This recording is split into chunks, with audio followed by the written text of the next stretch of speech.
कहते हैं जब आस्था बुलाती है तो खुद मां वैष्णो देवी रास्ते खोल देती है। जम्मू कटरा की वो पवित्र पहाड़ियां, वो 3 पिंडियां, वो अर्धकुमारी की दिव्य गुफा आज भी एक ऐसी कथा कहती हैं जिसमें चमत्कार है, रहस्य है और एक राक्षस पर माता का न्याय भी। त्रेता युग बीत चुका था।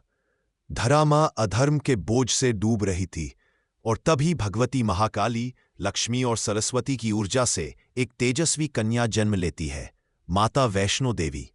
वो केवल 8 दिन की थीं, पर तपस्या का तेज ऐसा कि देव भी प्रणाम करें। कहा जाता है माता ने मानव अवतार लेकर कठोर तप किया ताकि वो धरती पर पीड़ितों का दुख दूर कर सके। उनके कदम जहां भी पड़े वहां चमत्कार होने लगे। बीमार ठीक हुए, दुख घटे और भक्तों की मनोकामनाएं पूर्ण होने लगी। लेकिन हर दिव्यता के सामने एक अंधेरा भी खड़ा होता है।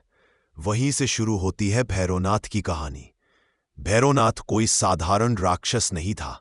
वो तांत्रिक था, शक्तिशाली था और उसकी एक ही इच्छा थी, माता को प्राप्त करना। उसने माता को देखा और मोहित हो गया, पर उसका ये मोहित होना वासना बन चुका था और यहीं से शुरू हुआ संसार का एक अनसुना पीछा। माता तप में मग्न थीं, पर भैरवनाथ उन्हें परेशान करने लगा। पहाड़, जंगल, नदियां, माता चलती रहीं और भैरवनाथ पीछा करता रहा। माता ने उसे कई बार समझाया, हे भैरव, ये मार्ग विनाश की ओर जाता है, लौट जा। लेकिन राक्षस अंधे अहंकार में डूबा था। भैरवनाथ के लगातार पीछा करने पर माता एक संकरी गुफा में प्रवेश कर गईं, अर्धकुंवारी गुफा। कहते हैं यहां माता ने 9 महीनों तक कठोर ध्यान किया और इसी वजह से इसे अर्धकुंवारी कहा जाता है, कुमारी रूप में ध्यानस्थ माता। आज भी लाखों भक्त यहां आते हैं और कहते हैं गुफा की ऊर्जा में एक अजीब सी शांति है, जैसे माता अभी भी ध्यान में हो। जब भैरवनाथ ने गुफा तक पहुंचने की कोशिश की, माता ने अपना स्वरूप बदल लिया, दिव्य, तेजस्वी, अग्निरूप। फिर माता ने कटरा से सीधे त्रिकूट पर्वत की ओर प्रस्थान किया और वहीं स्थित हुआ भैरव का अंत। एक ही प्रहार में माता ने उसका सिर धड़ से अलग कर दिया। भैरवनाथ का सिर आज जहां गिरा वहीं भैरव मंदिर है। मरते वक्त उसने पश्चाताप किया। माता प्रसन्न हुई और वरदान दिया, मेरे दर्शन अधूरे रहेंगे जब तक भक्त भैरवनाथ के दर्शन न कर ले। तभी से यात्रा पूर्ण होती है भैरव मंदिर पर। माता ने स्वयं को 3 शक्तियों में प्रकट किया, महाकाली, महासरस्वती और महालक्ष्मी।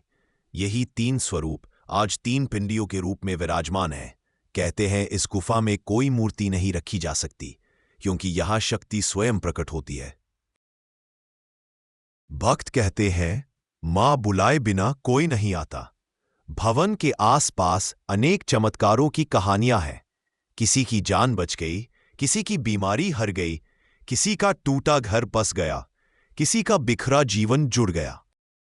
जिन रास्तों पर माता चली थी वो आज भी रोशनी फैलाते हैं।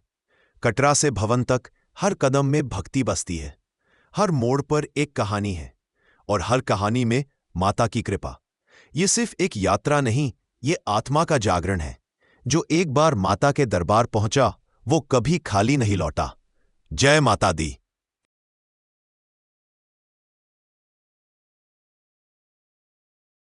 अगर आपको हमारी यह वीडियो अच्छी लगी हो तो लाइक, शेयर और कमेंट करना ना भूलें।